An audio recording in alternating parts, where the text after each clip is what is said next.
नमस्कार दोस्तों, स्वागत है आप सभी का मेरे YouTube चैनल स्टेनो गुरु शिवा में। दोस्तों शुरू करते हैं आज की डिक्टेशन। गति लेखन अभ्यास संख्या 81। गति 80 शब्द प्रति मिनट। स्टार्ट। दुनिया फिलहाल जिस तरह की उथल पुथल के दौर से गुजर रही है, उसमें ब्राज़ील के रियो डी जेनेरियो में हुए G20 के सम्मेलन की अपनी अहमियत है। विश्व के प्रभावशाली देशों के शीर्ष नेतृत्वों के जुटने पर एक आम उम्मीद यह होती है कि मौजूदा विश्व में जिस तरह की चुनौतियां खड़ी हो रही हैं, उसके संकट में तब्दील हो जाने की आशंका बन रही है। तो ऐसे में उनके हल के लिए एक ठोस निष्कर्ष सामने आए, मगर आमतौर पर होता यही है कि इस तरह की हर अंतर्राष्ट्रीय बैठकों के बाद लिए गए संकल्प आने वाले वक्त में आधे अधूरे या फिर उपेक्षित ही रह जाते हैं। सवाल है कि गंभीर समस्याओं का हल क्या टाल-मटोल के अंदाज में निकल सकता है।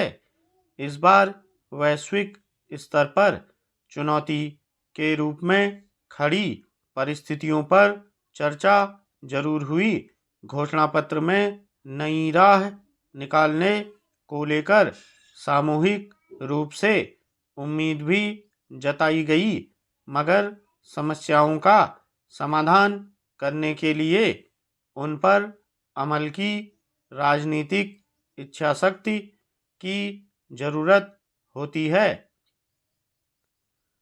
गौरतलब है कि विश्व की 20 प्रमुख अर्थव्यवस्थाओं वाले देशों के नेताओं ने एक संयुक्त घोषणा पत्र में भुखमरी की चुनौती से पार पाने के लिए एक अंतर्राष्ट्रीय समझौते की जरूरत पर जोर दिया। साथ ही युद्धग्रस्त क्षेत्र गाजा में ज़्यादा मदद पहुंचाने के अलावा पश्चिम एशिया के साथ साथ यूक्रेन में भी युद्ध और शत्रुता को समाप्त करने का आह्वान किया गया। इस संयुक्त बयान को G20 के ज़्यादातर सदस्यों का समर्थन मिला, मगर अंतर्राष्ट्रीय हित का सवाल होने के बावजूद बयान को सर्वसम्मति नहीं मिली। इसमें भविष्य में अरबपतियों पर वैश्विक कर लगाने और संयुक्त राष्ट्र सुरक्षा परिषद में मौजूदा 5 स्थायी सदस्यों से अलग विस्तार करने की मांग के साथ सुधारों की बात भी कही गई। सुरक्षा परिषद के स्थायी सदस्यों की संख्या में विस्तार का सवाल भारत भी उठाता रहा है, मगर इस दिशा में अब तक सिर्फ बातें ज़्यादा हुई हैं। कोई ठोस प्रगति जमीन पर उतरती नहीं दिखी। उम्मीद के मुताबिक सम्मेलन में यूक्रेन से शत्रुता समाप्त करने पर जोर दिया गया, मगर यूक्रेन और रूस के बीच चल रहे युद्ध में अमेरिका का जो रुख है, उसके कायम रहते हुए क्या उम्मीद की जा सकती है।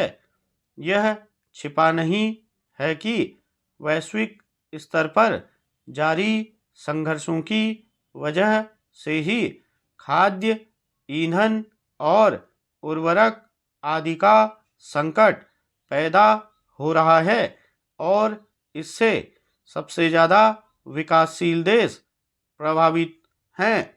सम्मेलन में भारत ने यह मुद्दा जोर देकर उठाया भी निश्चित रूप से मौजूदा विश्व में भुखमरी और युद्ध जैसे हालात विकास और उसकी सारी संभावनाओं को उल्टी दिशा की ओर मोड़ दे सकते हैं।